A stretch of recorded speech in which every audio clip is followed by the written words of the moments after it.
Have you ever noticed how every historic Middle East peace deal feels like déjà vu? At first there's hope, then disappointment, exhaustion, the world's longest-running tragic joke peace talks that go nowhere. Every few years, leaders in suits gather, shake hands, and declare a new dawn. Cameras flash, headlines scream, breakthrough, and for a moment, hope before the ink dries, cracks appear. The promises fade, the violence returns. It's a cruel cycle, hope dangled then snatched away.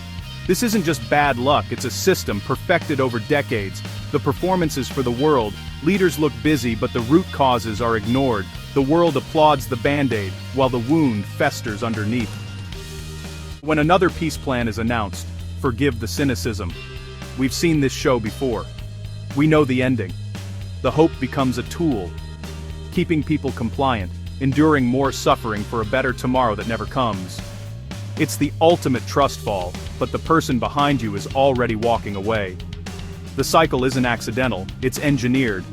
Each failed treaty is a psychological weapon, not a solution. The mess grows, the hope shrinks, and the suffering continues. The peace process is a machine, designed to look busy, but built to stall. The real function? To keep the world watching, while nothing changes. The reasons aren't just boring, they're deadly. And the people living through it, they're the ones paying the price.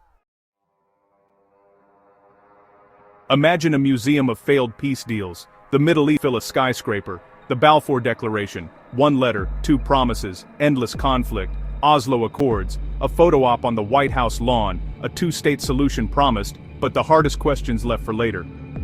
Extremists exploited the gaps, and the deal collapsed in violence. Camp David Accords, peace for Egypt and Israel, but Palestinians left out, proving a separate peace can worsen the wider conflict. The Arab Peace Initiative, the Quartet Roadmap, the Geneva Initiative, each announced with fanfare, each now gathering dust. These aren't just failed documents, they're tombstones for futures that almost were. The pattern is clear. It's not just bad luck or complexity. Most deals are designed by outsiders, for outsiders, focused on leaders, not people.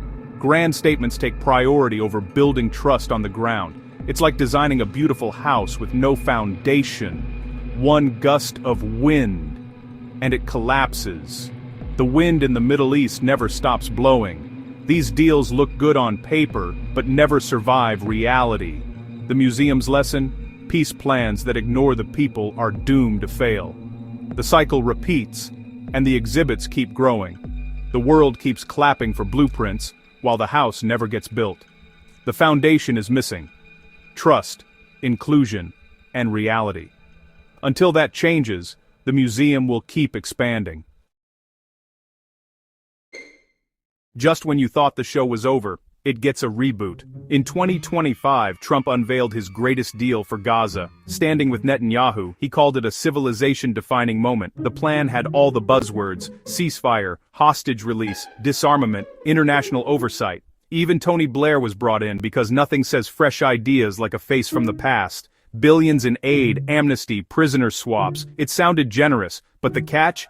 Hamas had to release all hostages and disarm in 72 hours. That's like asking a cat to hand over its claws and trust you'll feed it forever. Hamas's leverage is its arms and hostages. Giving them up is political suicide. Many analysts saw the plan as designed to be rejected. A justification, not a solution. See, we tried. They refused. The narrative is set and military action gets a green light. It's not a bridge to peace. It's a trapdoor to more war. The plan uses peace language to set up conflict. The world sees a generous offer rejected and the cycle continues, now with international legitimacy. The joke isn't just cruel anymore, it's calculated.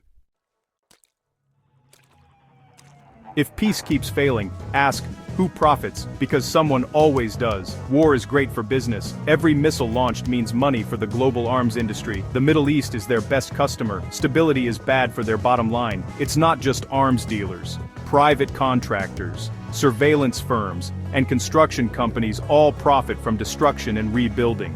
The business model: sell the weapons, then sell the cleanup. Energy markets thrive on chaos. Instability spikes oil prices, benefiting corporations and oil-rich nations. Volatility is where the real money is made. While diplomats talk peace, boardrooms count profits. These economic interests quietly pull the region away from peace. They lobby, influence, and protect their profits, always in the background, never blamed. The silent partners in conflict, cashing in when the fighting ends.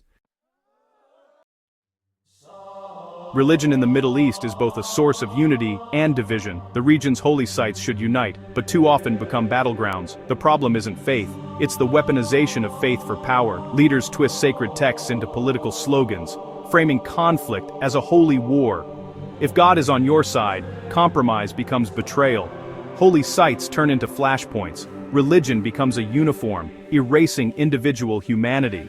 Once people are reduced to labels, hate and violence follow. Yet, away from the headlines, faith can bring people together. Interfaith groups, joint projects, acts of kindness.